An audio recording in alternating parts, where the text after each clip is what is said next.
everybody. Welcome back to my channel, and thank you for joining me for another true crime deep dive.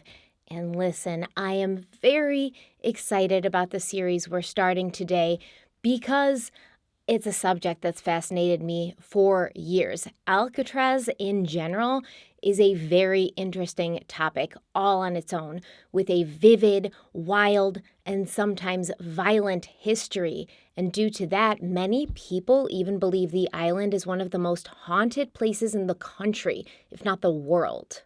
I first went to San Francisco when I was newly 21 years old, and one of the first things that I did was take a tour of the Rock, and I was not disappointed. There are so many colorful and riveting tales that circle around that rocky island nestled in San Francisco Bay, and we're going to talk about some of them. We're going to touch on some of them, but the central focus of the series will be the June 1962 escape attempt of 3 inmates.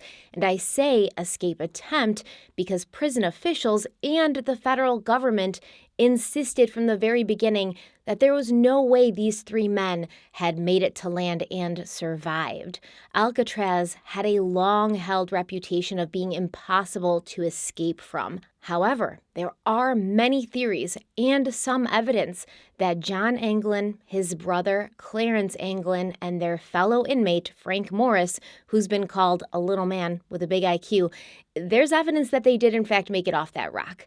This escape is considered to be the most famous jailbreak in American history, and once you hear how they did it, you'll understand why. Now, these men are believed to have drowned, but their bodies never resurfaced or washed up on shore. So if they did make it to the mainland, what happened to them? There are a lot of theories. Theories that include notorious gangsters like Mickey Cohen and Whitey Bulger, theories that focus around a daring and successful escape to South America, and theories that come from actual FBI reports and eyewitness sightings. At the end of the day, it will be left to us to decide what we think is possible. And if the Anglin brothers and Frank Morris were able to do what many believed to be impossible. There is so much to talk about in this series. I'm so excited. I had a great time researching it. I'm really relieved to get away from 2022 for a little bit in the current times because things aren't great, obviously, but I think we all need a little break. We need a little escape. So let me be the escape for you. Go get some coffee, get a snack, put your feet up, put a face mask on, whatever you got to do. Relax. Let me tell you a story. Let me take you away from all of this. But before we dive in, let's have a word from the sponsor of today's video, Native. So this month, Native asked me to talk about their body washes, and I was like, don't threaten me with a good time, you know what I mean? Because if you've been here with me for a while, you know that I love Native's body washes. There is some magic in these body washes. I don't know how they do it, because the body washes that Native has, they like suds up so beautifully. They have this creamy, luxurious, foamy lather that leaves my skin feeling so hydrated and so smooth and smelling so amazing. But usually body washes that foam have sulfates in them, which can often make your skin feel dry. It makes my skin feel dry, but Native's body washes do not have sulfates in them. So, how are they so lathery and moisturizing at the same time? What is this witchcraft? Well, Native's body washes are formulated with clean and effective ingredients that are naturally derived to help cleanse the skin. They use plant-based and purified ingredients and citric acid for pH balance, plus food-grade salt to keep your skin happy. And they're sulfate-free, phthalate-free, dye-free, cruelty-free, and vegan. But that's not all, because the scents that Native has for their body washes are out of this world. I feel like I'm being dramatic, but I'm not. Native has a wide range of scents. They have the classics like sea salt and cedar and eucalyptus mint, but they are also releasing new and seasonal scents all the time. Right now, Native is serving up the perfect summer day with their limited edition cocktail-inspired collection. They have pina colada, ginger mule, rosé, and citrus spritz, and I've tried all of these new scents. I'm in love with all of them. I really love them. Native knocked it out of the park with this collection. I finally got my hands on the ginger mule scent. Last time I told you I want that ginger mule scent, and I finally got it. I've said before I would bathe in ginger if I could. I love the smell of ginger. I love eating ginger, and I mean, now I sort of can bathe in ginger. I also love Moscow mules, and now I love this scent. It's so fresh, it's spicy, it's clean smelling, it's so good. And when I use pina colada in the shower, my whole bathroom and bedroom smell like an island vacation for hours. I've said before, I don't usually like coconut. I do not usually like coconut in products because it always smells fake. This does not smell fake. I think they put an actual coconut in here, okay? And rosé has this beautiful, refreshing, delicate smell. I can't get enough of it. It's kind of like floral. It's kind of like fruity. It's very clean smelling. It's very, very good. But I'll tell you what, the worst thing is when you find this like great smelling body wash, but the second you get out of the shower and get dressed, the scent is gone. So it was like great in the shower for 5 minutes, but then where is it the rest of the day? With Native's body washes, these scents are long lasting. I can smell them all day on my skin. I'm just going to put it out there right now, okay? Native body creams. Am I right? Native, you can pick up what I'm putting down or leave it right there on the table. But Native body creams, let's get some of those. Native is a staple in my household. Every single member of my family uses these body washes. They get very territorial over them, especially my little Bella, who has started hiding her body wash, her Native body wash, in the powder room so that no one else can find it and use it. And she loves using it for bubble bath. All you have to do is just pour a little of it under running water. Beautiful, like soft, foamy, fragrant bubbles. You're good to go. Now, I highly suggest you get some Native body wash for yourself, and I definitely think you need to try that ginger mule scent, the rosé scent, the pina colada, but the new summer scents are only available until the end of the summer, so get them now before they're gone, and I have an amazing deal for you. This is a really good deal. 3 body washes are normally $27, but right now, if you use the link in the description box and use my code StephanieH23, you'll get them for $17. That's 40% off. I'm blown away by this deal. I'm stocking up myself. No joke. Do not miss out on this. It is a limited time offer. And while you're there, check out all that Native has to offer, including their amazing deodorants and their toothpaste. Once again, click the link in the description box, use code StephanieH23, and get 3 body washes for only $17. Thank you so much to Native for sponsoring today's video, and let's dive right in.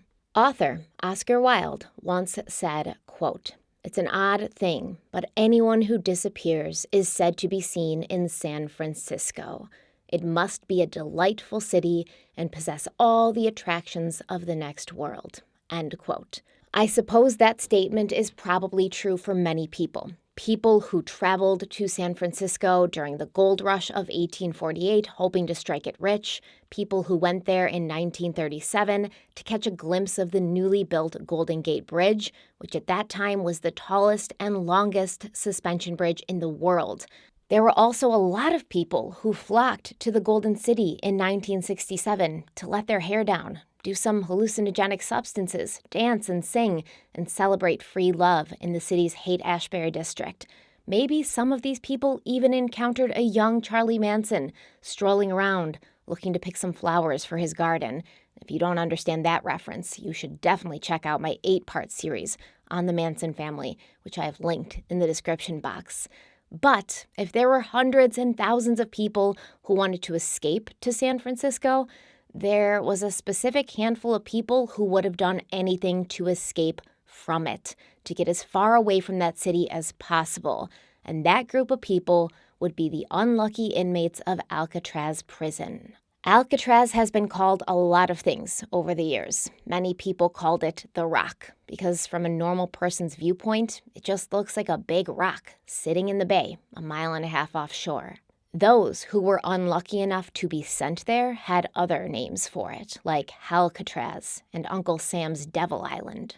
Over the course of Alcatraz's 30-year history as a federal prison, 36 men attempted to escape the maximum security prison. 23 of them were caught. 6 were shot and killed. The others were presumed dead, falling victim to the dark, freezing cold, and choppy waters of the bay. Between the thick fog that would descend without warning, the unpredictable tides and undercurrents, and the reports of great white sharks swimming in the murky waters beneath you, you'd have to imagine that anyone who would brave the bay, especially at night, must have really wanted off that rock. Even professional and well-trained swimmers who have taken on the distance between Alcatraz and the mainland hundreds of times never know what to expect, with one athlete remarking, quote, "The bay is always different, every single day. You swim Alcatraz, it can be the best day of your life, or it can be the worst day," end quote. And you know me, I want to add some texture to this story for you, some context in the history of this island, the bay that surrounds it, and the city that grew in the foggy distance. And I'm going to start from the very beginning, because the first people to ever lay claim on the bay and the land around it were certainly not the first people to inhabit the area. And I'm from New York, across the country from California, so I'm very familiar with the Native American history of the East Coast. But when I was researching this series, I realized that I was not well versed on the indigenous peoples of the West Coast. And I wanted to learn more, and I wanted to find out, who were they? Were they kind of the same as the Native Americans of the East Coast? Who are these people? And I learned a bunch of stuff, and now I want to share it with you because I find it all very, very interesting. And listen, you're on this ride with me. You stood in line to wait for this ride. You sat down on the ride. The seatbelts, or those things, they came down. Boom, you're in. They're locked in. You're here till the end. You can't get off. So now your only option is to stay with me on this ride. Sit back, enjoy yourself, and trust that I will make it fun for you. So it was long held as the accepted theory that the first people to inhabit the Americas came from northern Asia, specifically the Siberia region, to Alaska using the Bering Land Bridge, which formed during the Ice Age when sea levels were lowered around 30,000 years ago. So basically, before the waters lowered, humans couldn't even get to the Americas. And then the water level dropped 300 feet when glaciers formed, eating up a big volume of the water. And the people were like, oh, snap, there's land here, and we can now walk across it and see what else is out there. This land bridge is believed to have been 1,000 miles long. And the crazy thing to think about is these early peoples would have had no idea how long it really was or what lay on the other side of it. They just got up, gathered their family, gathered their people, and started walking. And then at the end of the Ice Age, the glaciers began to melt, the water levels rose, and the land bridge was once again submerged, so you can't walk over it now. The theory continues on to say that once these people, who are known as the Clovis people, once they reached Alaska, they were once again prevented from going any further due to massive sheets of ice that covered modern-day Canada and a large portion of the northern United States. And I'm talking big ice sheets, okay? These ice sheets covered millions of square miles. So the Clovis people remained in Alaska for thousands of years before the ice sheets began retreating, opening up a 900-mile-long ice-free corridor following the Canadian Rockies, which allowed the Clovis people to move south and enter other parts of the continent about 13,000 years ago. This is the Clovis first theory, and it's based on the belief that no humans existed in the Americas before the Clovis people. But in the past decade or so, new evidence has surfaced, which leads experts in the field to believe that a non-Clovis culture was present in North America as early as the Clovis people themselves, and likely even before. And this theory is called the coastal migration theory, or the Pacific Coast Migration Model. This theory states that even if the ice-free corridor had opened up between Alaska and the Americas, it would not have been easy to travel in. So it is still believed that people crossed that Bering Land Bridge, but then they continued on down the Pacific coast, possibly even by boat. Evidence shows that humans were living south of the ice sheets before the ice-free corridor opened up. For instance, an ancient settlement found in Monteverde, Chile, dates back to 14,000 years ago. Because of the significant amount of peat deposits in the area, perishable items that normally would not have been preserved were recovered and tested, including animal hides, spun grass ropes, and even human feces. But none of these artifacts bore the distinctive marks of the Clovis people. I wonder what distinctive marks the Clovis people's feces bore.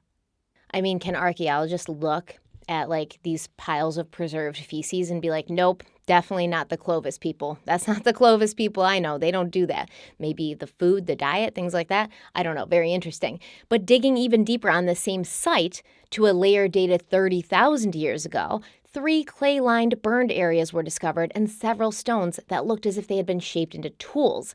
A stone knife and mastodon bones were recently found in an underwater sinkhole in Florida, and they dated back to 14,500 years ago. Excavations in Texas's Buttermilk Creek showed that hunter-gatherers were living there and making projectile points, blades, and other tools as long as 15,500 years ago. These things were all found beneath typical Clovis material, and none of them bore the distinctive marks of the Clovis people, who specifically fashioned their stone spear tips with grooved or fluted bases. Many scientists today also feel that the ice corridor would have been opened and ready for travel far too late for the Clovis people to have been the first inhabitants of the Americas. So when they say like open and ready for travel, they don't mean just the ice melted. They mean there's animals grazing there to hunt. There's plants and vegetation growing there so that you can, get food. Because they're not like driving a car down the corridor. It's going to take them quite a while. This corridor was like 900 something miles. It's going to take them a while to get from point A to point B. They're going to need to eat and camp along the way. And if it's just like this whole tunnel of ice, what do you do? And a study published in the Proceedings of the National Academy of Science found that bison from the north and bison from the south of the ice sheets did not intermingle until 13,000 years ago. So the conclusion drawn from that is if the animals didn't feel comfortable hanging out in this over 900-mile-long ice-free corridor, people most likely would not have been able to travel through it yet. Because even if the ice melted, like I said, there still needs to be plants and animals so that people can survive this long journey. Some scientists even believe that there were humans on both sides of the land bridge before the water receded, which is crazy, right? Because then we have this question of where those people came from. Because we know there were people in Asia long before 15 or even 20,000 years ago. A skeleton dating back 42,000 to 38,000 years old was found in a cave near Beijing City, China. Theoretically, these people in the Americas could have come from anywhere, especially if they traveled by water. Now, the oldest boat discovered was constructed around 8,000 BCE, but excavators have found stone tools on the Greek island of Crete that date back to at least 130,000 years. And since it's an island, and it's been an island for more than 5 million years, they had to get there somehow, right? Like, there's no land bridge. There's no way to get there unless by boat.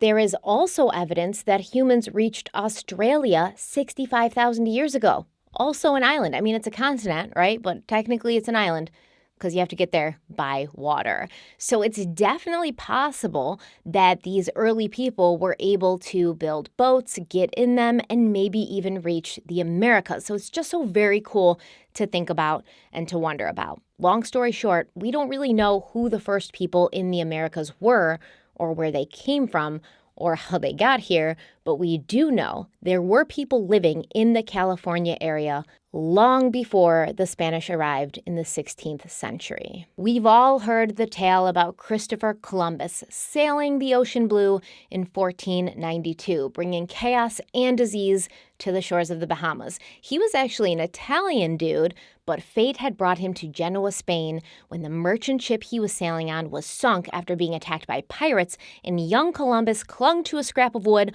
all the way to the kingdom of King Ferdinand and Queen Isabella. He became a sailor, an explorer, and he was sent out to sea, not necessarily to find the New World, but to uncover a faster trade route to Asia. However, what he discovered instead kick-started Spain's obsession to acquire new lands. Spain was a big player in the sea exploration game, and they were racing the clock with Portugal, their biggest rival. Both empires began sending out conquistadors in the 15th and 16th centuries, and these conquistadors were half soldier, half explorer, and 100% opportunistic. Hernando Cortez is one of the most well-known of these conquistadors, and he had a thirst for adventure, which is why he was real mad when he got hit with syphilis in 1509, because all his conquistador buddies were out there claiming land and subjecting native populations, and he was missing all the fun stuck at home with syphilis. But he made up for it in the end, because by 1511, he was sailing off to conquer Cuba, and in 1519, Cortez stepped off his ship onto the Mexican Yucatan coast, which was firmly in the hands and under the control of the Aztec Empire, the last of the great Mesoamerican cultures that was still standing after the arrival of Europeans into the Americas. Now listen, I know the Aztecs weren't perfect. I know they made human sacrifices. I know they ate people. But you have to admit, they were kind of badass, and they were extremely advanced for that time and place, especially in the areas of engineering and infrastructure. They built aqueducts and floating gardens to create more land so they could grow more crops. They constructed causeways to connect their capital city, which was on an island, to the mainland. Causeways. They were also big on education. Everyone had to go to school and learn, whether you were a noble or a commoner or a slave, boys and girls alike, and they held song and poetry contests and festivals and things like that. That's obviously a very dumbed down and sort of like condensed version of, the overview of the Aztec people. The Aztec capital city of Tenochtitlan was the largest city in the Americas before the arrival of Europeans, and it held twice the population of London or Rome. And it was a beautiful, well-constructed city, so much so that when the Spanish first encountered it, they didn't know whether what they were seeing was real or a dream. They thought it was like a fabled city. And the Aztecs were strong warriors. They must have been, since they managed to hold their place of dominance for almost 200 years, but they were no match for the Europeans' advanced weapons. And so when Cortez and his buddies laid siege to the wondrous capital city of Tenochtitlan, the Aztecs fought bravely and fiercely, but they couldn't win. Much of the city was destroyed during the battle. It was looted and burned in the wake of the Aztec surrender, and after that, Cortez began building another city on the burned ruins of Tenochtitlan, a city that would become present-day Mexico City. And then he made himself the governor of the city. A few years after this, Cortez, who had become very rich and very powerful from his many conquests, he began making plans to explore the western coast of North America, hoping to discover the Straits of Anian, which some early modern cartographers believed connected the Atlantic and Pacific Oceans, therefore providing a quick and easy shortcut to the east. Now, the funny part about this is that strait didn't even exist. It's kind of like a mythological thing. It appears some guy drew it on a map once, then another guy who saw it on first dude's map, he drew it on his map, and then all the guys were drawing it on all of their maps, and then all these explorers were out there looking for it. It's kind of hilarious. Additionally, there had been a great deal of gold found in the previous places that Spain had raided, in the Caribbean islands and Mexico, and it would only make sense that there was going to be more gold if you kept going up the coast. There was also a rumor that there was this great land called California, where a race of beautiful Amazonian women lived, and the only metal in this land was gold. So it's just this golden land with beautiful women walking all over it. So obviously Cortez, along with scores of other explorers, wanted to find this place, like desperately. In 1532, several Spanish ships were sent up the Pacific coast of Mexico to find this magical California land of women and gold. 2 of the ships got all turned around. They ended up back in Mexico. One of those ships was commanded by Cortez's own cousin. They were attacked and killed by natives. Cortez was probably not that mad that his cousin was killed, more mad that his cousin was killed before he found the land of women and gold. Cortez sent out 2 more ships in the next year. One of these ships, the Concepcion, also commanded by another relative of Cortez's, they did make it to a new piece of land, but only after the crew had mutinied, killed their captain, Cortez's relative, accidentally got blown west and ended up in what is today La Paz, the tip of the Baja Peninsula. Technically, it was still Mexico, but it was further west than they'd ever gotten before. So all of these guys are floating around for a long time, in their ships looking for all this new land, like years. Guys from Spain, England, Portugal, They're all looking for this promised land and the gold and the women, and they're also looking for a safe harbor on the coast of what would later become known as California. And they wanted someplace like this so that ships going along trade routes would have a place to stop, get repairs, pick up supplies. And you know what would be the perfect place for that? San Francisco Bay, one of the world's finest natural harbors. I mean, these adventurous and sharp explorers, they kept sailing past it. Francis Drake, Juan Cabrillo, Spanish fleets sailing to and from Manila in the Philippines to Acapulco in Mexico. They never saw it. They consistently missed the entrance to the bay, which we now know today as the Golden Gate. The entrance to San Francisco Bay is called the Golden Gate. And there's a lot of reasons for why they kept missing it. For one, there are several large islands in San Francisco Bay, but two of them, Alcatraz and Angel Islands, they appear to be connected if you were viewing them from the ocean, from like afar. So it would kind of look like one solid coastline. So you wouldn't think there was any water past those islands.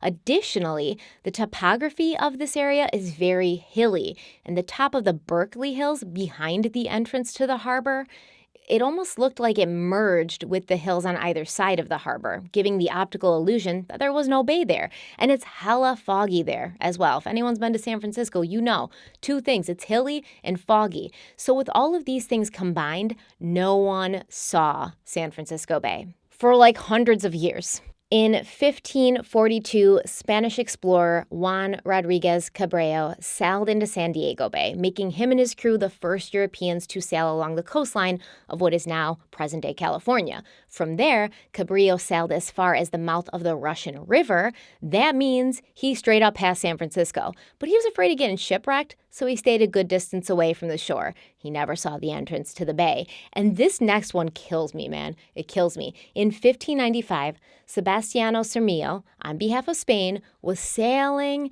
on the coast of Northern California, and he pulled into Drake's Bay. Look at this map.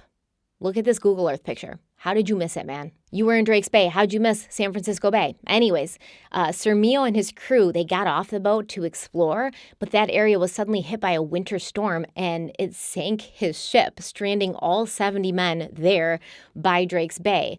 The men were able to, build a small vessel with the help of some friendly natives and make it back to Acapulco. And once again, on their way back to Acapulco, they paddled by the bay entrance.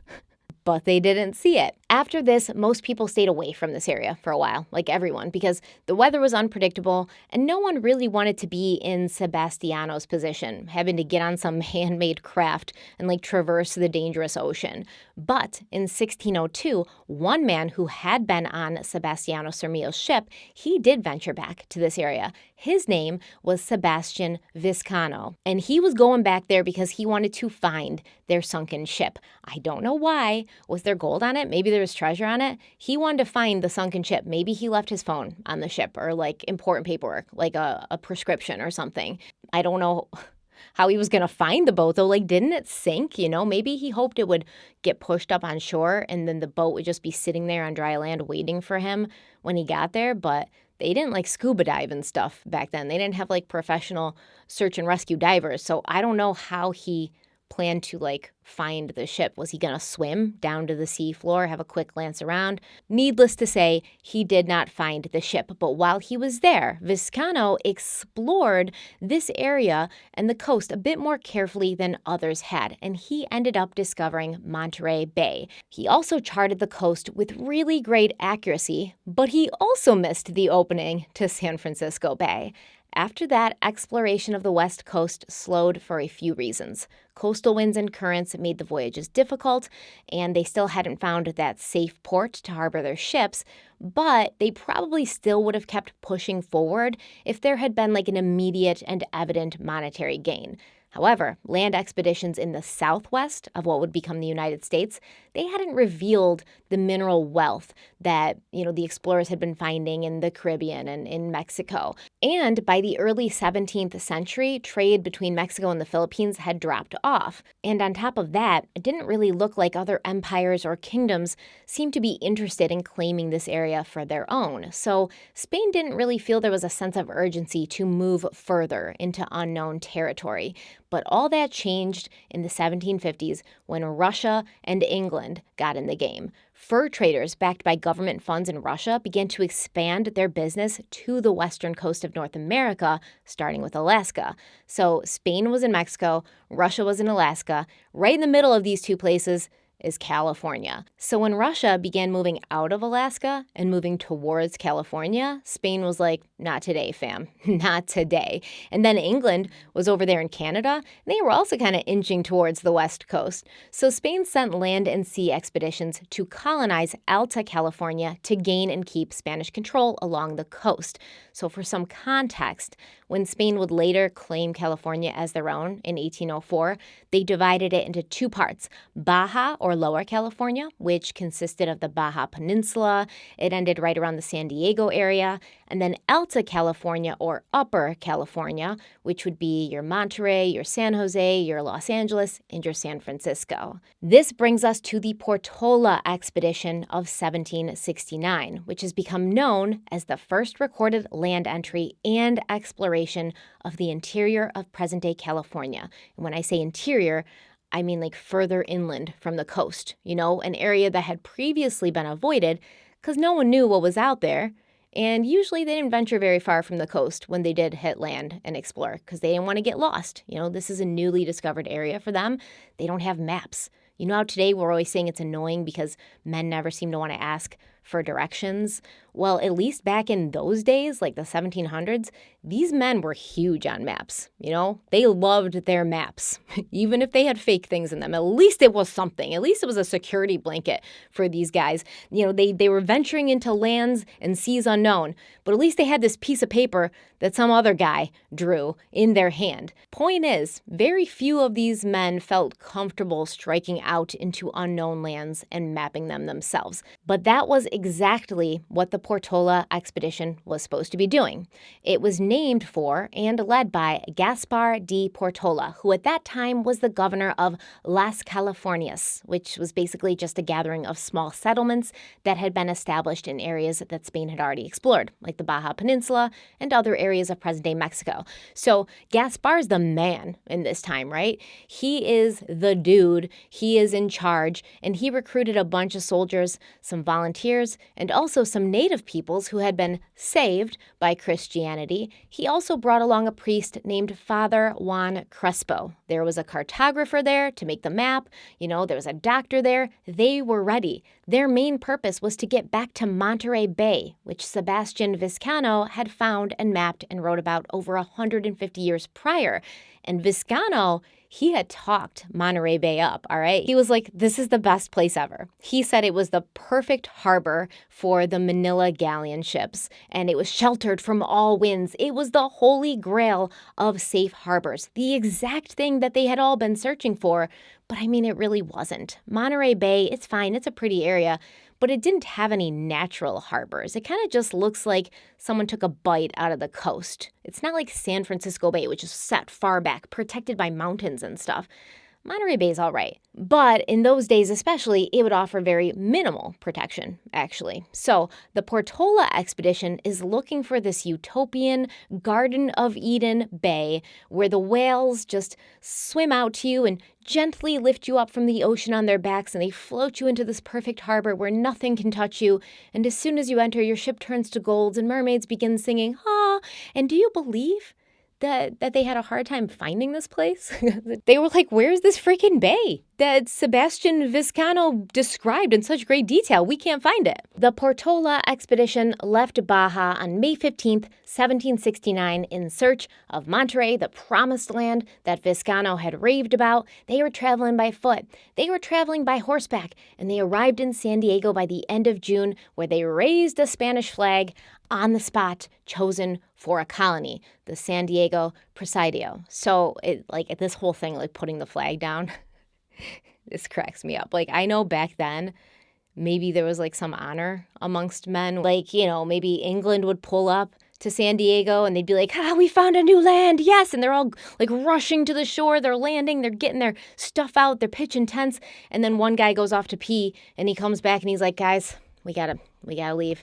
I was peeing over there in the bushes, saw a Spanish flag. we can't stay here. And the rest of the guys are like, and they start putting their tents down and putting all the stuff back on the ship. Like, was this effective? They just show up. They're like, this land is ours. They put a flag in and then they keep going. And they expect people who come to see the flag and respect it and be like, oh, flag's here, gotta go. Just so interesting to me. It's so bizarre. On July 14th, the expedition left San Diego and passed the Santa Ana River and the Los Angeles River, and they continued north through San Luis Obispo and to the Salinas River, which they followed to the sea, thinking it was the Carmel River, because Vizcaino had said the Carmel River would lead to the infamous Monterey Bay. I'm sure it was frustrating for them at the time. They were probably super annoyed. But for me today, it's funny because they did find Monterey Bay on September 30th, but it didn't look anything like Vizcaino had described. So they were like, nope, this can't be it. They actually turned back, started going back towards Mexico. By late October, the expedition had reached what is today the area of Moss Beach in California, but they were blocked by all of these mountains, the Pedro Mountains and the Montara mountain ranges. So the expedition, they climbed up into the mountains, and by October 31st, they were at the top of the western ridge of the Montara Mountains. At this point, these people are exhausted, they're starving, so a small group of men went off into the mountains to get some food. This group reached Sweeney Ridge, and this is what they saw. Look at this picture. It's gorgeous. This is what they must have been seeing when they stood on top of Sweeney Ridge and looked out. An enormous body of water nestled within the mountains, stretching out in all of its natural wonder. Father Crespi immediately knew that they had accidentally stumbled upon something quite amazing, and he said, quote, "It is a very large, fine harbor, such that not only all the navy of our most Catholic Majesty, but those of all of Europe could take shelter in," end quote. And thus, this previously hidden and protected area became known to Spain and to the rest of the world, completely by chance. But Governor Portola himself was not impressed because he was being a baby bitch boy. He was feeling disappointed and down on himself because he'd failed to complete his mission of finding Monterey Bay, which he thought would be so much better than this new bay they discovered because, Sebastian said it was. So he dismissed this new discovery, and he actually found the entire Bay Area very distasteful, saying, quote, "I did not linger there, nor did I see anything worthy of description there, save only a labyrinth of bays and channels, which inundate the territory," end quote. And I'm not from California, all right? But I'm offended by that because this is truly a gorgeous area. And the view that they must have had at that point before there was a huge city there, it must have been absolutely breathtaking. I remember when I visited the city in my youth, 21 years old was my youth, I was completely enchanted by it. And I was going to move to San Francisco. I was going to rent a cool house on a hill like the Full House family. And I was going to become a writer and spend my days at Fisherman's Wharf watching the sea lions and being inspired by all the natural beauty and different cultures. And I was going to have amazing legs and a tight ass because all day long you're just walking up hills. If you walk anywhere in that city, you're walking up a hill, man. It's exhausting, but great for the glutes. And then I found out that you'd pretty much have to be a multi-millionaire to live in that city. Cost of living, very, very, very high.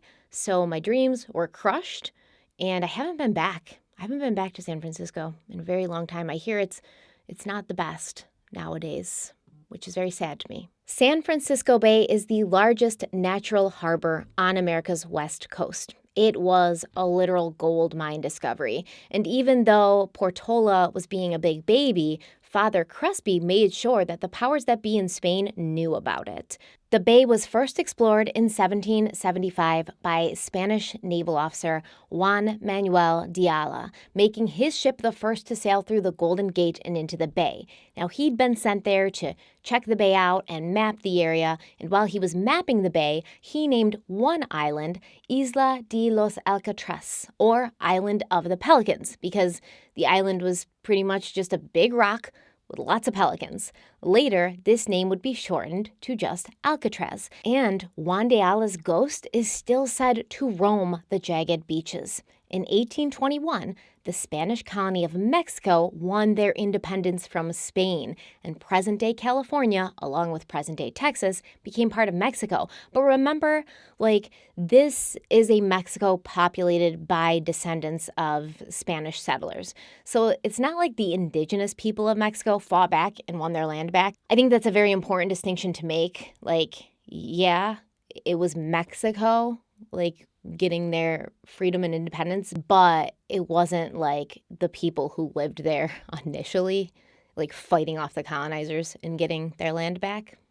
I watched this one video a couple months back, and it was titled something like How the U.S. Stole America from Mexico or something. And, he explains that California and Texas and those areas were once part of Mexico, and then the U.S. came in and kind of took over. But it's yeah, they did.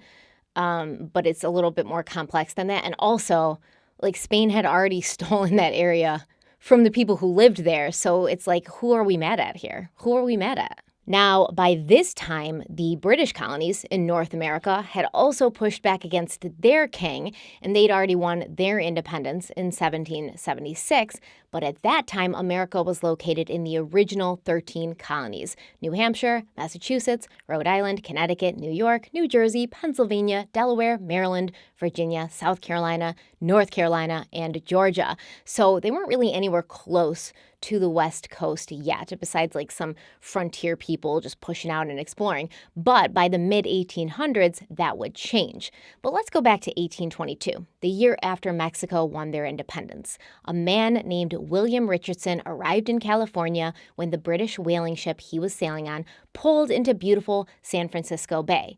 And Richardson was at an advantage because he was well-traveled. He spoke Spanish fluently. All the sailors got off the boat. There was a party, a fiesta that night. And Richardson danced all night with a local woman named Maria Antonia Martinez. Richardson was smitten. The two fell in love after dancing all night together, and they got married. And Richardson's new wife also happened to be the oldest daughter of Ignacio Martinez, a Mexico City-born man who was basically the mayor of San Francisco at that time, even though it wasn't really called San Francisco yet. For a long time, Richardson and Maria lived with Ignacio and his family at Rancho El Pino, an over 17,000 acres land grant that is located in modern-day Contra Costa County. But Ignacio's son-in-law, William Richardson, he was I want land too. And at that time, the Mexican government was giving out tons of land to anyone and everyone, right, as a way to encourage settlements and economic growth. And to be honest, that's kind of what's responsible for bringing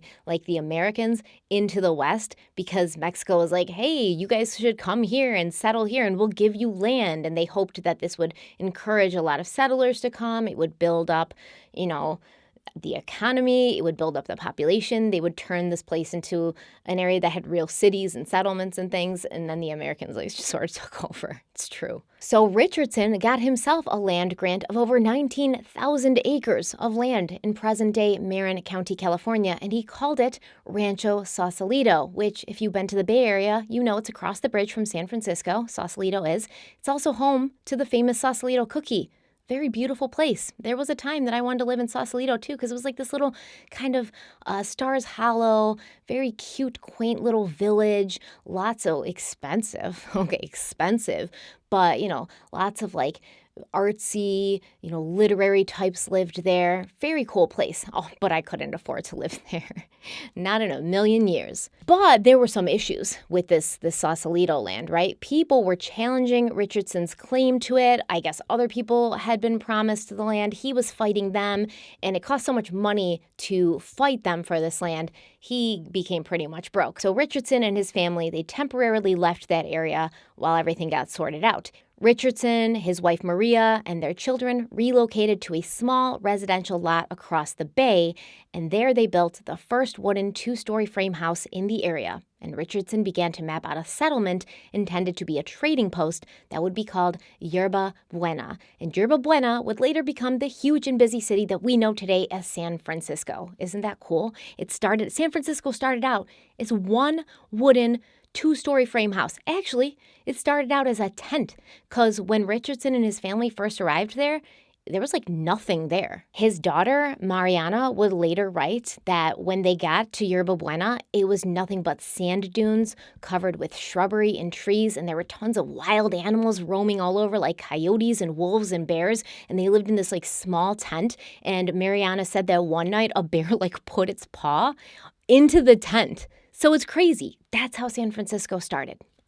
Insane. So like I said, Yerba Buena would become San Francisco in 1847, a year after the United States claimed Alta California during the Mexican-American War, which is a whole different topic that could be talked about in an entire video of its own. But basically, Alta California becomes part of the United States, which is like the California we know today, and Baja California remained part of Mexico. So in 1850, California was officially part of America, and that year, President Millard Fillmore signed an order that reserved that big rocky island in the middle of the bay called Alcatraz for military use. Something had happened that had transformed San Francisco and its bay from a sleepy fishing port of less than 300 people to a bustling and busy city of over 36,000, much more like the San Francisco we know today.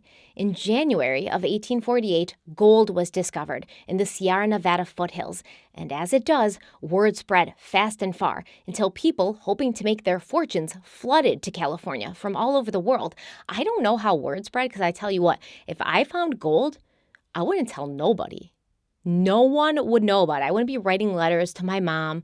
I wouldn't be sending word to my friends like, hey guys, come here, there's gold.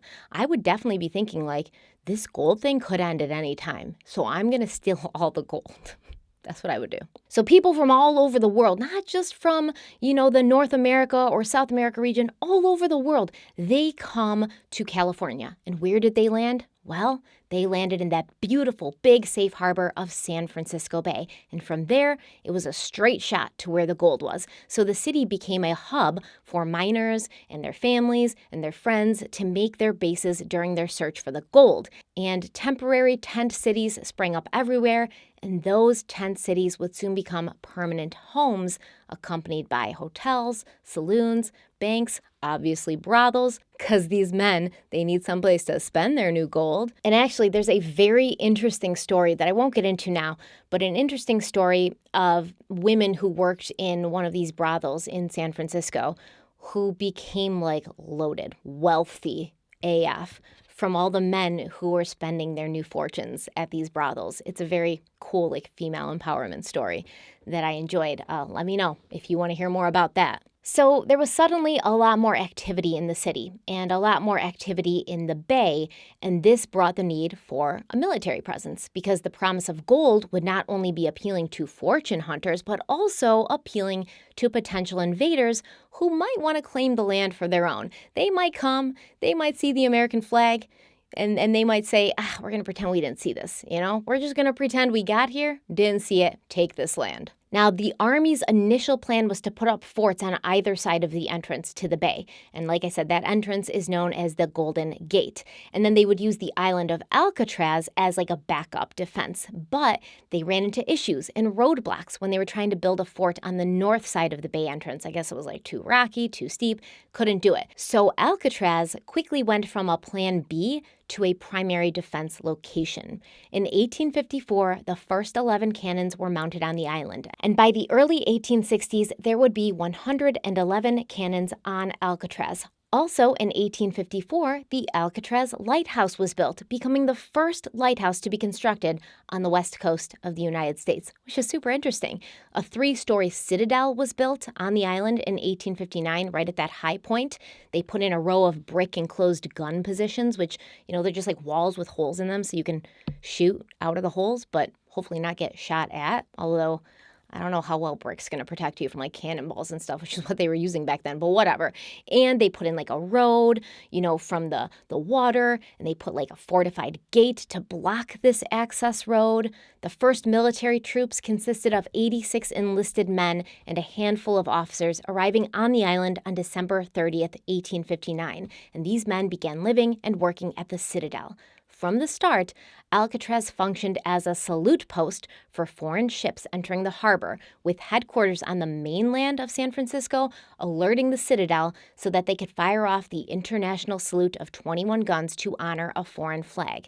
So the 21-gun salute is the highest honor rendered, and it's a military tradition that started in England in the 14th century.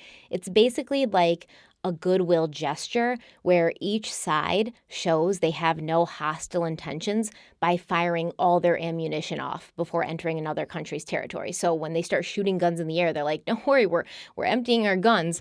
We're coming in unarmed. Now, obviously, these ships would have way more than 21 shots to fire off. Like, there's more ammunition than 21 bullets, but it was sort of just like a gesture, like, this is us coming in peace. I don't know why they couldn't just like find a flag color to mean that, like a green flag means we come in peace, because I feel like it would be super stressful to just hear guns constantly shooting off. But fun fact, in March of 1960, the salute was given from Alcatraz when the first Japanese warship to ever visit the bay sailed in. Really cool. So in 1861, the Civil War erupted when Fort Sumter was attacked by Confederate soldiers, and at that point, Alcatraz was officially given the designation of a military prison for the Department of the Pacific. This would be the first time that it would function as a prison, and it would remain one from that point on, although it would later shift from being a military prison to a prison for civilians, a federal prison. But not just any civilians, the worst of the worst, the criminals who could not be contained in any other prison. Now, during the period of the Civil War, Alcatraz not only held Confederate soldiers and Confederate sympathizers, but they also stored weapons and ammunition there to make sure that this stuff didn't fall into the hands of the Southern forces. And you wouldn't really think that California had a huge role in the Civil War, but they actually did. I believe it was troops from California who ended up pushing the Confederate Army back from Arizona. And the war, it did divide California as much as it did the rest of the country. The southern half of the state was mostly in favor of secession. They were on the side of the Confederacy, while the northern parts of the state remained mainly pro-Union and against slavery and things like that. And this is a really interesting story, okay? In March of 1863, a schooner carrying 15 Confederate sympathizers was seized in San Francisco Harbor by the Union Army, and they found weapons and ammunition on board.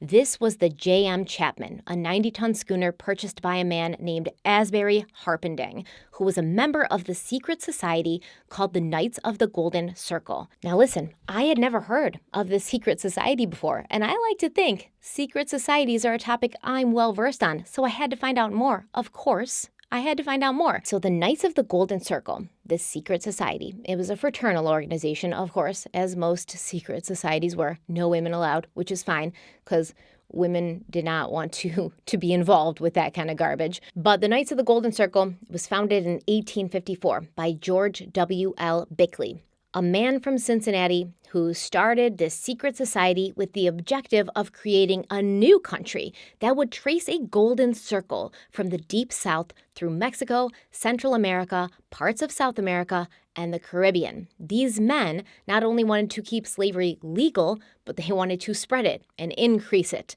And this society, the people in the society, they had a lot of plans.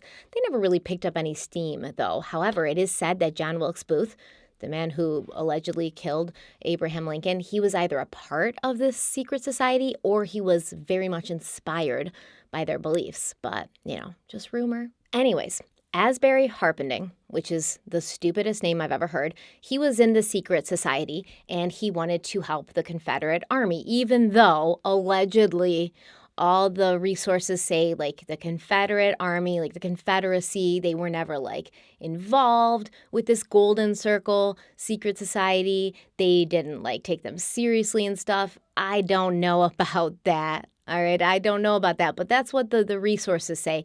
But Harpenden still wanted to help the Confederate Army. So he had a plan, and his plan was to, attack and capture ships which were carrying gold and silver to Panama along the Pacific coast. And then the Knights of the Golden Circle would take this gold and silver and then use it to support the Confederate Army. Now, Harpington was actually betrayed by one of the men who he had brought on to help him with his plan, and he and the others in the schooner were captured and then put in the prison at Alcatraz. After the Civil War, Confederate sympathizers who were caught celebrating the death of Abraham Lincoln were also imprisoned at Alcatraz. But it wasn't all honorable and noble, right? Like, we might be sitting here and being like, yeah, we like this. We're on the right side of history here, but not like completely, right? Whoever is completely on the right side of history, I don't know. But I do know during the Indian Wars, Native Americans who were getting in the way of the United States government were also captured and sent to the Rock. In 1895, 19 Hopi leaders involved in land disputes with the government. When I say land disputes, I mean the government came in and was like, this is our land now. And the Native Americans were like, no, it's not.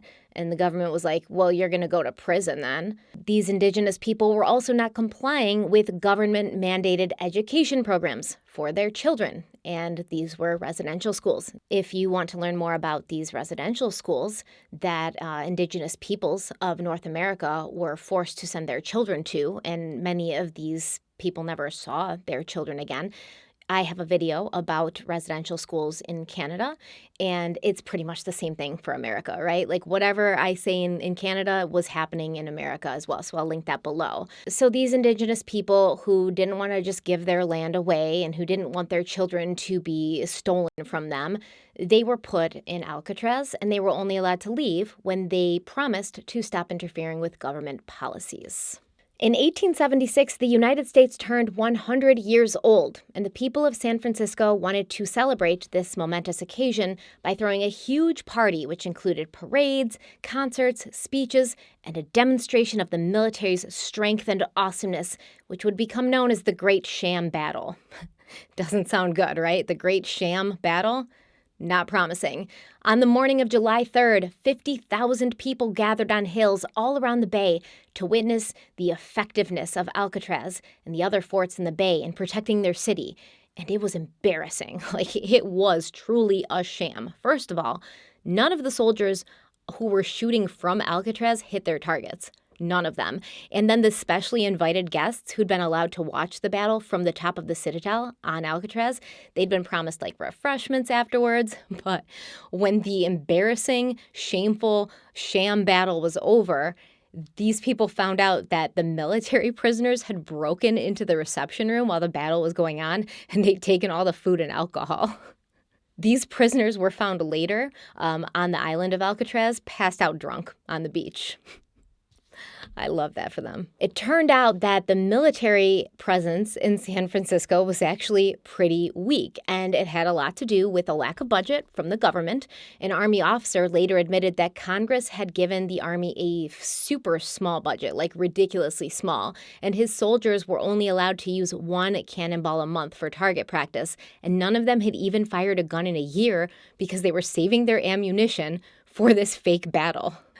Hilarious. So from that moment, no one really saw Alcatraz as a military defense. It kind of was just a prison manned by soldiers, and those soldiers would be replaced by prison guards permanently in 1907. So as the years passed, the soldiers were moved out of the Citadel. They began living in wooden two-frame barracks that were designed to house 300 men. Officers and their families remained at the Citadel, where the first Alcatraz hospital was located, and Alcatraz became like this little town, this little community of its own, with a bakery and a bowling alley, a wharf and boathouses, and a schoolhouse for the children and any soldiers who wanted a further education. In April of 1900, the prison population surged from 25 inmates to 441 when the Army made the decision to incarcerate all military prisoners of war returning from the Philippines at the end of the Spanish-American War. Before this, the handful of prisoners that had been at Alcatraz had been held in the basement of the Citadel, a place that would be called the dungeon.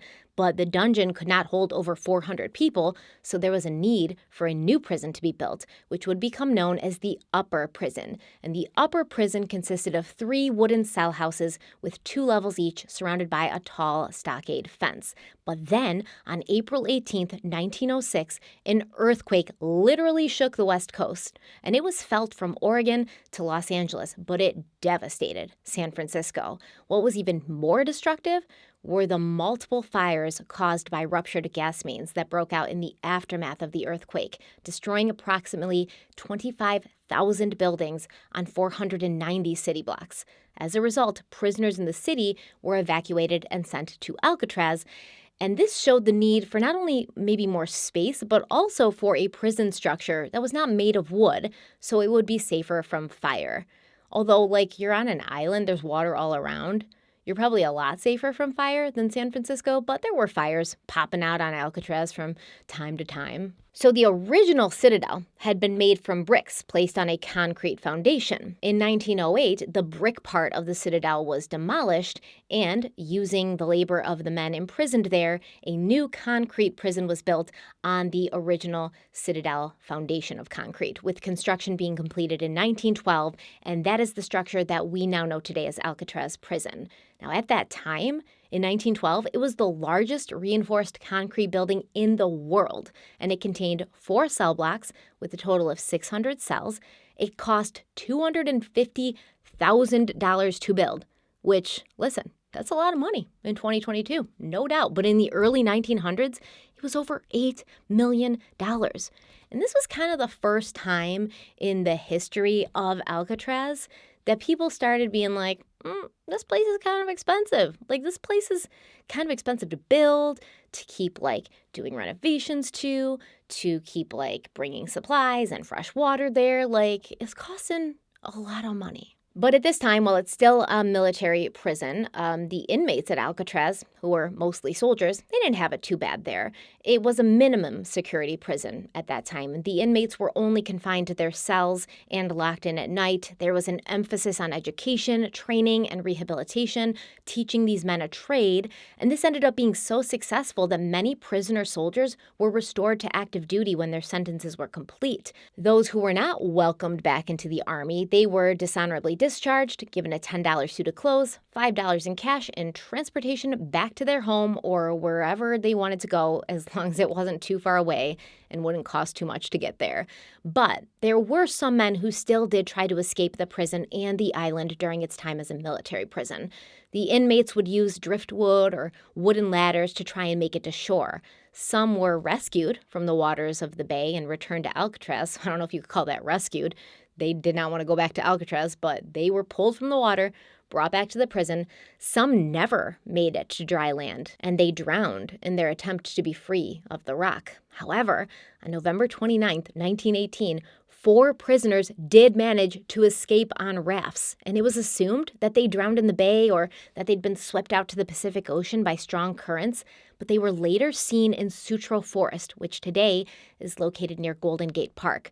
Sutro Forest was originally planted in the 1800s on a bare mountain, and today it's a lush green expanse of densely packed eucalyptus trees, an oasis of nature in a busy city. But in the early 1900s, it was very isolated, and it was kind of a dark and uninviting place that most people did not venture into, especially after a group of mushroom gatherers stumbled into the forest and discovered something truly terrifying. Apparently, there were multiple decomposing bodies hanging from trees, the bodies of people who had chosen this place, this forest, to end their own lives. Today, Sutro Forest is considered one of the most haunted places in San Francisco, although the current state of its natural beauty gives no sign of the forest's dark history. But there were many, many, many bodies found during this time, and some of them had no identification. Some of them were far too decomposed to even figure out who they were. Most of them were not identified. So it's kind of just this like spooky time in history, in the history of that forest, in the history of San Francisco. And even to this day, people get a little creeped out when they walk through it. And that may have been the reason why these 4 men who escaped from Alcatraz decided to hang out in the forest, because when they escaped, I think it had only been a couple years since the discovery of what was going on in this forest. So people, like I said, they weren't really going there. They didn't want to go there for some time after this started coming out. One of the 4 men who had been hiding out in the forest was apprehended and rearrested, but the other 3 were never seen again. And you never hear about this, okay? You never hear about these people, these 3 men that escaped and were never seen again. At the top of this episode, I talked about how many people tried to escape Alcatraz in its time as a federal prison. But during its 80 years as a military prison, Alcatraz saw a total of 80 prisoners make several escape attempts. 62 of them were recaptured and returned to the prison. One was confirmed as having drowned, and 17 vanished, assumed dead. By 1933, it was decided by the Army that Alcatraz was too expensive to keep. There were high costs associated with bringing in fresh water, food, and supplies. There's always repairs and renovations being done. The place was falling apart. So the island was handed over to the Department of Justice and the Bureau of Prisons, aka the federal government. And the timing could not have been better because the federal government was desperately trying to keep up with the rampant criminal and gang activity that was ravaging the nation during this period. And there's a lot of factors at play during the 1920s and the 1930s that may have caused your average person to dabble with criminal activity. Let's start with the passage of the 18th Amendment and the introduction of Prohibition in January of 1920. The 18th Amendment banned the manufacturing, transportation, and sale of alcohol. And a lot of people thought this was going to be a great idea, right? There was a lot of people who were like, this is going to change the game. This is going to change humanity, not letting people drink. And that wasn't really what the 18th Amendment said, right? It didn't say you couldn't drink. It just said you couldn't make, sell, or transport alcohol. So basically you couldn't drink. But a lot of people were like, this is going to change the game of the country. They thought that suddenly all of the men who had been going to bars after work and getting drunk would instead go home after work and become model husbands and fathers. They thought that people who'd been spending their money on booze were now going to spend it on other goods and forms of entertainment. Candy and soda companies were like, this is awesome. They can't drink alcohol. Of course, they're going to turn to some other equally addicting substance like sugar. We're going to see our sales go through the roof. Movie theaters were expecting to have every show at every time sold out. Because if you're not drinking, if you're not at the bar, you got to do something to fill up your time. But the opposite happened. The closings of bars, many restaurants, distilleries, and breweries put thousands of people out of jobs, and thousands more were out of work when there was no longer a need for things like truck drivers, barrel makers, waitresses, bartenders, and so on. Additionally, states like New York, my state, they were getting about 75% of their revenue from liquor taxes. So to compensate, New York and other states like New York, who were depending heavily on, tax from alcohol for their revenue, they just raised taxes for the average person. Now, all of these people out of jobs, they need to find another way to make a living, right? So a lot of them became bootleggers. People found creative ways to make and get alcohol and sell alcohol, and this made the government furious, okay? They were like, we told you not to do something. You're still doing it. What the heck? How can we stop you? So the government started sending out prohibition agents, to arrest people, to bust up bootlegging operations, to just burn distilleries to the grounds. And the government, they took it many steps too far, because if it's one thing the U.S. government is known for, it's being extra. Industrial alcohols, basically, alcohols that weren't meant for consumption, like denatured alcohol or pure ethyl, they were often used to create drinking alcohol. They would find a way to make it safe to drink. And the government knew this, and they didn't like that people were finding a loophole. So the government made sure that toxic chemicals were added to these industrial alcohols, which would then be converted to drinking alcohol. And then people died when they drank it. They were poisoned. I guess the government thought if there were enough reported deaths of people dying from drinking this bootlegged alcohol, people would stop drinking it. But of course they didn't, because they're dependent on this highly addictive substance. So people kept drinking it and people kept dying. On New Year's Day in 1927, 41 people died at New York's Bellevue Hospital from alcohol-related poisoning. Thousands of people were dying a year from this practice, and it didn't stop anyone from continuing to consume alcohol. So, that was kind of messed up on behalf of the government, right? All right, so now we have a bunch of normal people becoming bootleggers and other such related activities during Prohibition. I mean, this was like teachers, accountants, bankers, regular people who were out of work and out of luck. They saw a way to make money, and a lot of them did. And this whole prohibition prohibition, bootlegging thing, it kickstarted the rise of organized crime, which then kickstarted the rise of rivalry and wars between these organized crime gangs. According to the FBI, Chicago alone had around 1,300 gangs operating in the city by the mid-1920s, leading to turf wars and violent shootouts in the streets. And your regular average citizen just walking around is like, I don't want to deal with this anymore. These gangs are shooting in the streets, shooting into restaurants. This is crazy. Regular average people are just getting, mowed down as collateral damage. Now, if you want a deeper look into this subject in this time period, check out my series on the St. Valentine's Day Massacre, linked below. Because we didn't just talk about the St. Valentine's Day Massacre. We talked about everything. And then, at this point, prohibition, everything sucks. Everyone's already dealing with so much. The stock market crashed in 1929, leading to the Great Depression, which, did a lot of horrible things. It caused people to stop investing. It caused people to stop spending money. People were laid off. There weren't enough jobs to go around. Nearly half of the country's banks failed, and roughly 15 million Americans were unemployed. This had a tremendous ripple effect from city to countryside, leaving millions of Americans broke, often homeless, and with no glimmer of hope to ever get out of the hole that they were in. Now, once again, if you want to know more about this subject and this time period, check out my lengthy series on Bonnie and Clyde, linked below. And then, in 1931, the infant son of Charles Lindbergh was abducted and murdered. Now, I have not made a video or series about the Lindbergh baby kidnapping. Let me know if you want me to, because it's very interesting, very sad, very interesting. But anyways, to the federal government, this abduction, this crime, was a sign of the growing lawlessness of Depression-era America, and it caused Congress to pass the Lindbergh Law in 1932, which made kidnapping a federal offense, which is good, but it also increased the power and jurisdiction of the newly formed FBI and its director, J. Edgar Hoover. The FBI got more clout and more power when Prohibition was repealed, but the bootleggers and the gangsters didn't go away. They just started other business ventures revolving around drugs, loan sharking, human trafficking, robbing banks, things like that. And on top of all of that, you now have the rise of the outlaw. Figures like John Dillinger, Pretty Boy Floyd, Bonnie and Clyde, Machine Gun Kelly, Babyface Nelson, robbing bank after bank around the country in response to growing poverty and hopelessness in America,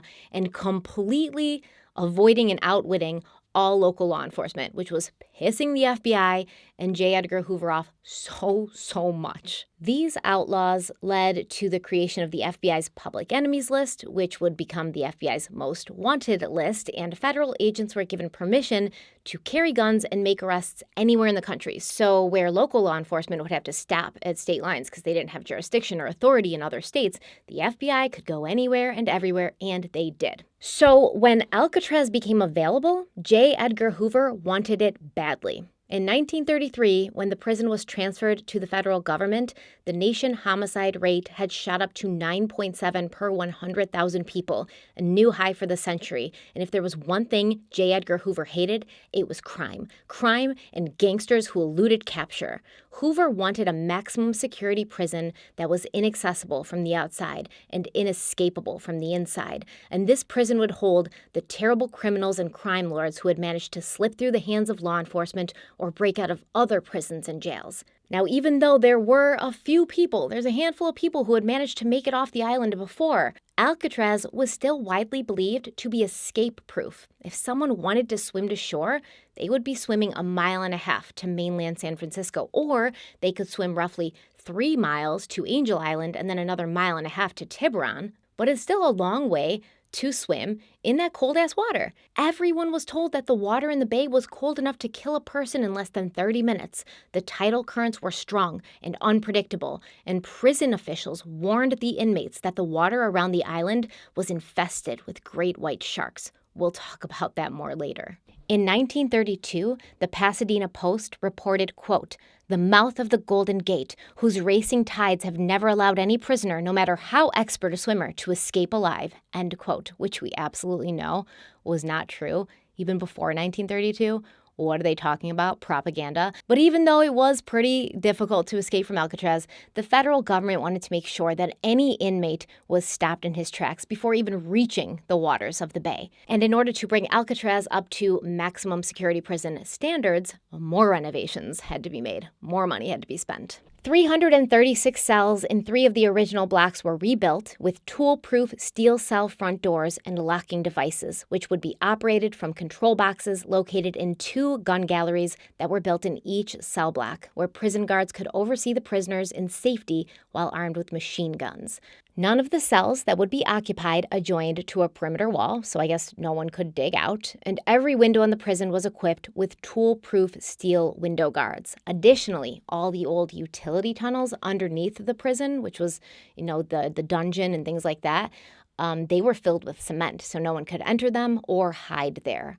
4 guard towers were erected at strategic points around the island. The mess hall, which is the cafeteria, and the main entrance were equipped with tear gas canisters built into the ceilings that could be remotely activated from the gun galleries as well as from outside observation points. Metal detectors were placed at the entrance to the mess hall, as well as entrances of the workshops where some inmates would need to use tools in order to complete their assigned prison jobs. And the reason they're outside the cafeteria is because in this time they didn't have plastic silverware, which was probably a lot better for the environment. They used regular metal silverware, so they don't want the inmates leaving the cafeteria with the metal silverware that they can now kill another inmate with or kill a guard with or, scrape through the wall and get out. I don't know. Now, the guard ratio at the average prison was 1 guard for every 12 prisoners, but at Alcatraz, they had 1 guard for every 3 prisoners. Let's talk about the cell blocks and their layouts. Overall, there were 4 cell blocks that were actively used during Alcatraz's stint as a military prison. But when the federal government took over, they really only utilized 3 of the 4, leaving Block A unrenovated and pretty much the same as it was during its military days. Blocks B and C, they run the length of the main building, and they're both 3 levels or tiers high. The corridor between them where the guards would walk, that's known as Broadway. Now, these were the cells that would hold the majority of your standard prisoners, and they were pretty standard cells themselves, although they were super small. They are 5 feet by 9 feet wide, 7 feet high. They just have a cot for sleeping, a sink, and a toilet. So if you were a really tall person, this would suck. I'm only 5'4", and when I visited Alcatraz, you can go in the cells, and you can basically touch both walls with both your hands, if you stretch out. I'm pretty short, and I'm kind of small, but I'd still be going crazy from claustrophobia. That's way too small of an area to be locked in for very long. However, what did set Alcatraz apart and actually caused some prisoners to ask to be sent to the prison was the privacy, because if you were at Alcatraz, you got your own cell. I mean, it's a small cell, but it's your own. So you have privacy. You don't have to worry about your cellmate, shanking you in the night or, attacking you.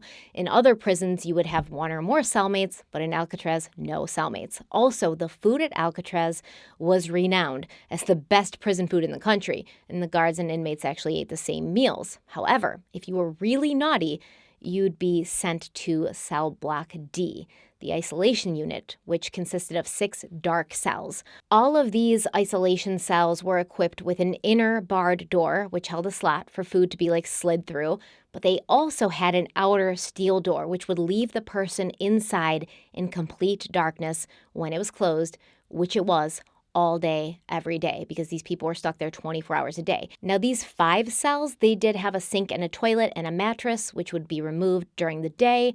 Inmates would spend 24 hours a day here. The maximum amount of days that an inmate could be confined to these cells was 19. But there was a 6th cell in D block. Didn't have a sink, didn't have a cot, no mattress, no toilet. It only had a hole in the floor that only the guard could flush, if you had to use the bathroom. And inmates would be stripped completely naked before being placed inside and left in complete darkness. And the limit for this cell was only 2 days. Alcatraz was meant to be a high-security, low-privilege prison, and new inmates were not allowed to have visitors for their first 3 months, and after that, they were only allowed 1 visitor a month, during which the visit would be monitored, and any discussion of current or political events was strictly forbidden.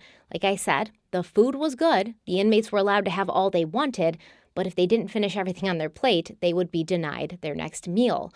All incoming and outgoing mail was screened, and for the first few years of its role as a federal prison, there was a strict rule of silence at Alcatraz.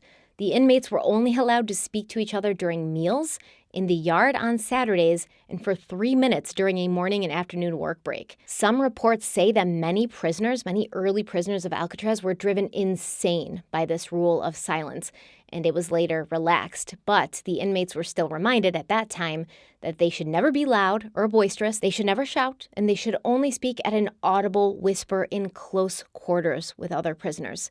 Another rule of Alcatraz was that no man would ever be sentenced directly to the prison.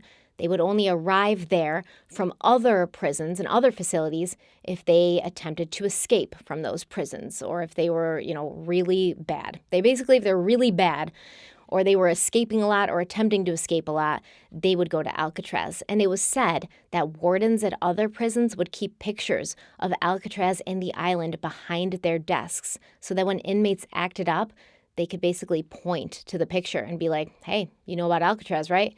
That's where you're going to go. That's where you're going to end up if you don't get in line.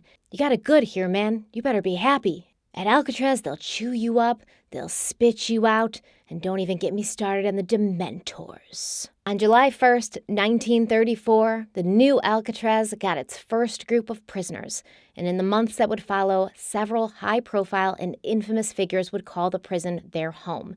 And that is where we are going to pick up in the next video. Thank you guys so much for being here with me. This has been so much fun. Thank you for understanding that sometimes I need lighter topics. I think you guys do too, but this has been so much fun. Thank you so much for being here with me. Like this video if you liked it. Share it if you think it's worth sharing. Make sure you come back for part 2 because it gets good. This was good. This is super interesting. Super fun and interesting for me, but it keeps being good. It's so much fun to talk about this stuff. There's so many interesting things and interesting side stories to follow.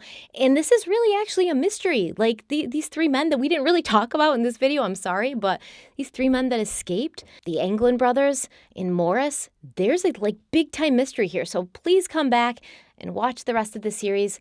Thank you so much for being here. Don't forget to follow me on social media, Instagram and Twitter. Links are in the description box. Don't forget to follow my podcast, Crime Weekly. Links also in the description box. Also, don't forget to check out my coffee, Criminal Coffee Company. Best coffee ever. I promise. They're so good they probably served it at Alcatraz. You know what I mean? That doesn't work, does it? But anyways, like I said, thank you guys so much for being here. Stay kind, stay beautiful, stay safe, and I'll see you very, very soon.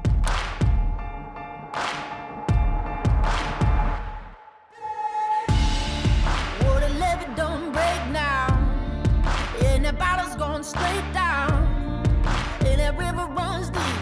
The mountains get steep, and the voices getting too loud. All these feelings I've buried, it's looking like a cemetery. They're coming back from the grave, calling out my name. Better say a Hail Mary. Well, you don't know how deep it goes until it's getting you slowly. So you got to let it go. I got blood on the strings.